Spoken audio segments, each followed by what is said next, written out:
Everybody, and welcome to my channel. In this episode I'm going to be talking about prison news, what's happening in the prisons today and what's happening in the news, because I've got this app on my laptop which is called Prison News, and it gives you updates daily about what's happening in the prisons or what's happening with people who have just been sentenced to prison. Now I'm doing it a little bit different this time because normally, if you've been following my channel, you'll see that I've been doing prison news and I've done it unedited, so there's going to be no edits in the video and I'll be doing it all freestyle. But in this one I'm doing it a little bit different. I'm recording it on my laptop so you'll be able to see what I'm actually reading out. So without further ado, let's get started. So here it is. This is the app that I'm talking about, and the first one which jumps out at me is Psychopath. 2 seconds, I'll get it up. So it is Psychopath, Joanna Dennehy now, solitary confinement, Rose West threat, and prison romances. Now, those of you that have been following my channel will see that I've already done a video on Joanna Dennehy, which is this woman here who is serving life without parole, and she is currently in Low Newton prison, which is right next door to Frankland, and she's in there with the likes of Rose West and 2 seconds. So here we go. So Britain's most dangerous female prisoner, Joanna Dennehy, who was handed a life sentence in 2014 after her frenzied killing spree, told police she found killing her victims moreish and fun. Serial killer Joanna Dennehy repulsed the nation when details of her abhorrent crimes were laid bare during her trial for triple murder. Dennehy from St Albans in Hertfordshire went on a 10-day killing spree in Peterborough in 2013, stabbing 3 victims: love interest Lucas Slabowski, 31, housemate John Chapman, 56, and her landlord and lover Kevin Lee, 48, to death before dumping them in ditches. The murderer attacked 2 more men at random, both victims surviving their ordeal before she was caught. Chillingly, she told police committing her crimes was moreish and fun and showed no genuine remorse for her actions. Evil Dennehy was later jailed for life, with the judge assessing her as being so dangerous she should never be released. She was sent to HMP Bronzefield in Surrey, where she threatened to kill serial killer Rose West minutes after her arrival to prove she was the prison's top dog. West was quickly moved to solitary confinement before being transferred to another prison. Dennehy, meanwhile, embarked on a lengthy relationship with fellow inmate, street robber Haley Palmer. Last year, Palmer, released from jail in 2021 after serving 16 years, confirmed the couple had split, and she revealed Dennehy once wrote to her saying, "You are a fully committed psychopath," as they made plans to wed. The pair's tempestuous relationship once leading to an attempt to kill themselves for fear of being separated inside. In 2016, Dennehy caused outrage by filing a High Court damages claim for human rights violations. She said she suffered during her 2 years of solitary confinement. Evidence given by authorities in the case, which was unsuccessful, revealed she had plotted to escape prison by murdering a guard and using their severed fingers to open biometric doors. So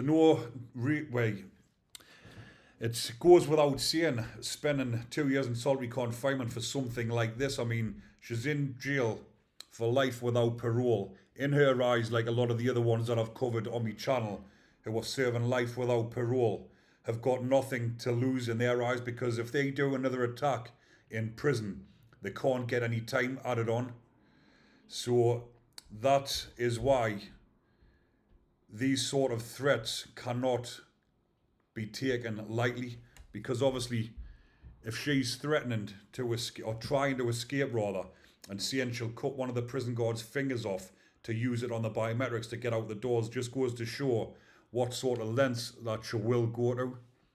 Author Christopher Berry D, who met Dennehy in jail for his book talking with female serial killers, called her without doubt the most evil person I have ever met. She had shaved hair and had put on a lot of weight since the time of her arrest. She was well spoken and her voice was quiet and menacing. I could smell evil coming off her. It's a smell like no other. It's impossible to describe, but it's acrid and dirty. At the start of the decade, it was reported the serial killer had been moved to all-female maximum security prison HMP Low Newton near Durham after falling for a male prison officer at Bronzefield. Tracy Connolly, mother of baby P, is a former inmate with serial killer Lucy Letby, jailed for life last month for murdering 7 babies, reportedly the latest high-profile resident. Dennehy, now in her early 40s, embarked on a romance with a younger woman, murderer Emma Atkin, after the move Atkin from Derby. Her dad, Vincent Atkin, and then boyfriend Nathan Doherty were jailed for life for the murder of Barry Smith, whose beaten and burned body was discovered outside Kilburn Welfare Social Club in Derbyshire in 2013. They make cheesecake and trifles while other people are locked away in their cells, said a source about Denny and Atkins' romance behind bars. Other inmates are scared of Joanna because of her crime and her attitude. She is not someone to be messed with. So, like it says there, and I've mentioned this previously about Lucy Letby because I've done a video on her about what will happen to Lucy Letby in prison. If you haven't seen it, go back on my previous videos, you'll see. But again, this nutcase here, I'll refer to her as. So, she will be looking for the likes of Lucy Letby to try, and I can just imagine what she will try and do to her inside of prison, because she likes the notoriety, this Joanna Dennehy, and she'll be wanting to be known as the person that got Lucy Letby, because like I've mentioned, Lucy Letby will be the #1 target now in the women's prisons, and the likes of Joanna Dennehy will be the perfect person to get a hold of someone like that in prison. That is what happens in prison. But we'll go back, look for another story, because there's another one that popped out before, and it's quite harrowing and gruesome. But this is the headlines in the news. As you can see, all the different ones here. I'm only going to pick 3 stories out. But this next one here, the headline is HIV positive ex-prison guard jailed for 22 years for a child. So a HIV positive ex-prison guard has been jailed for 22 years after the victim bravely spoke up to police. Now, the only reason I'm not mentioning that actual word is because YouTube doesn't like those sort of words, and it will flag up on my video. But you can read it for yourself there, and I will not be mentioning that word. But here, Martin Richards subjected the schoolgirl to multiple over a 2-year period and was brought to justice on Monday, the 6th of November, for his horrific actions. The 50-year-old Bacon manipulated his victim into keeping quiet, but was eventually caught out when she found the courage to confide in her mother, who then contacted police. An investigation was launched by officers from Northumbria's Police Safeguarding Department, and former prison officer Richards was arrested in March this year. He was charged with a string of offences and remanded in custody, but desperate to get the case dropped, sent a number of letters to the victim's family. Martin Richards has been jailed for 22 years. Now, it might go on to tell us which prison he was actually working in, but his face looks very familiar. And I've been in all of the jails in the northeast, but his face looks very familiar. Richards of Windsor Terrace, Choppington, was later appeared at Newcastle County Court, where he pleaded guilty to 3 counts of assault on a child, causing a child to watch and perverting the course of justice. However, he denied the charges and causing or inciting as you can see, I'll not read it out because I've just mentioned, but was found guilty by a jury after standing trial. On Monday, Richards appeared back at the same court where he was jailed for 22 years and must serve 2/3 of his sentence behind bars. He was also issued with an indefinite harm prevention order and restraining order and must sign the register for life. An impact statement read out in the court written by the victim's mother said the impact of the crimes he committed has been profound. Now, these type of offences, you can't get any worse than this. I mean, doing something like this to a child, you just can't get any worse than this. But this particular ex-prison officer, because he's now obviously no longer a prison officer, he's now on the other side of the fence, and he's now going to be feeling what it's like to be a prisoner.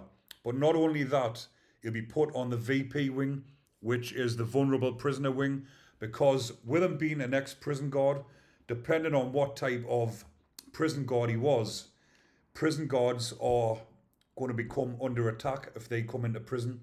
Because if you can imagine, if someone like this has been given the prisoners a hard time whilst he was a prison officer and he's now a prisoner himself, he will become under attack from the other prisoners. But for being in what he's in for as well, he's an ex-prison guard and he's in for the worst crimes possible. So he will become under attack and he will be on the VP wing. And again, throughout his sentence, he will feel vulnerable and he will be attacked at one point in his sentence, because it happens to all of them, especially the more high-profile ones, but there is no escaping it. If you're inside for that type of offence, you will become a target and he will get prison justice at some point throughout his sentence. It's just what happens in the prison system. There's no escaping it. Right, so I've got time for one more story, but as you can see here, there's quite a few right where we are, because I haven't actually looked through these today.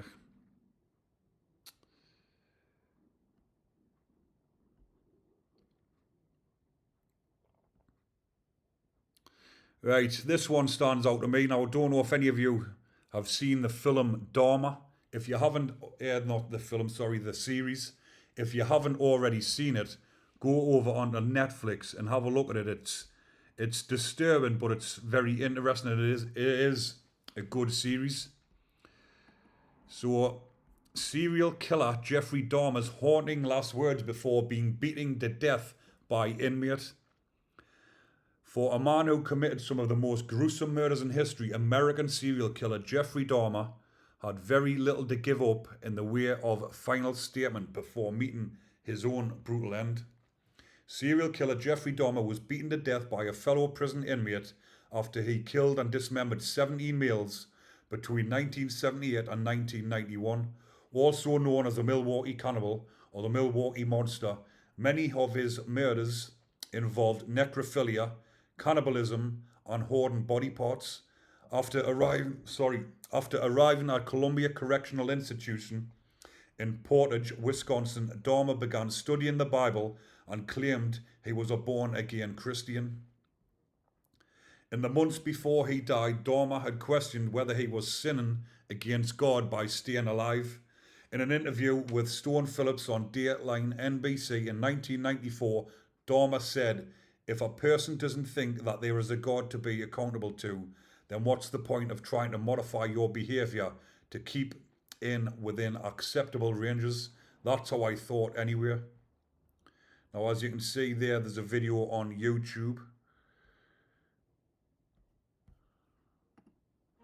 Did Jeffrey Dahmer beg for his life before he was killed in prison? Did he ask forgiveness for his crimes? Or did he resign himself to his fate? We have the answer. Dahmer began serving his prison sentence at the Columbia Correctional Institution in Portage, Wisconsin. Here, Dahmer began studying the Bible and declared himself to be a born-again Christian. His stay in prison wasn't a long one, however. While cleaning the prison showers on the morning of November 28, 1994, Jeffrey Dahmer was attacked by fellow inmate Christopher Scarver. Scarver used a metal bar to strike Dahmer over the head, taking the killer off guard. Scarver then began beating Dahmer without restraint. Dahmer was found alive by prison workers who then called for an ambulance. He was unconscious and barely alive and died from his injuries soon after being taken into medical care. When questioned by authorities, Scarver declared that he had been, in his words, the chosen one to carry out Dahmer's death.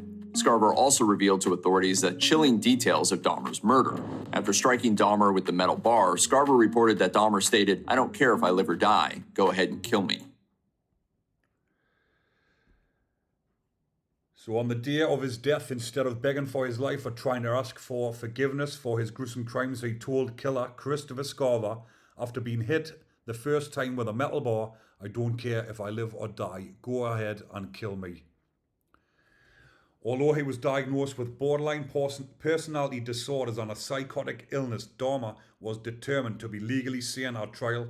He was convicted of 15 of 16 killings in Wisconsin and was given 15 life sentences on February the 17th, 1992.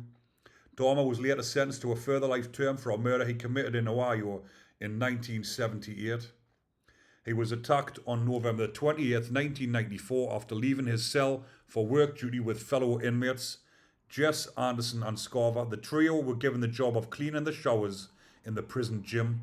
They were unsupervised for around 20 minutes. Then just after 8 a.m, Dahmer was found by guards on the floor of the bathrooms. He had appalling head wounds from being hammered with a 20-inch metal bar, and his head had also been battered off a wall. He was still alive and was rushed to a nearby hospital, but pronounced dead 1 hour later. Anderson had also been beaten with the metal bar and died from his wounds 2 days later. Prior to the attack, another inmate had attempted to kill Dahmer. Osvaldo Durruti tried to slash his throat with a razor embedded in a toothbrush as Dahmer sat in the prison chapel on July the 3rd, 1994, after the weekly church service, but the serial killer only had slight wounds from that attack. But again, Jeffrey Dahmer, for what he was in prison for, as with a lot of them type of prisoners and inmates, even though it's in America, these prisoners will become under attack at some point in the sentence, more so for what they were in for. I mean, if you haven't seen it, like I mentioned, go over onto Netflix and watch the series. It is quite disturbing, but it is a very good watch. But I'll leave that one there for now, people. Hopefully you enjoyed that bit of content. I've just tried to do it a little bit different to see what you think of it. And let us know your thoughts in the description if you would like to see more of these, because there is 2 styles where I've done it, where I've just been reading it out from the computer. On this one, as you can see, it's on the screen so you can see for yourself. But again, a lot of these stories are just newspaper stories, so you can't take them as gospel. I mean, this one is gospel, but some of the other ones, you've got to take them lightly until you know the full truth. But again, if you are liking that content, people, remember to like, comment and subscribe. And if you want to be part of my Patreon membership, the link is in the description. Thanks for watching, people. Take care.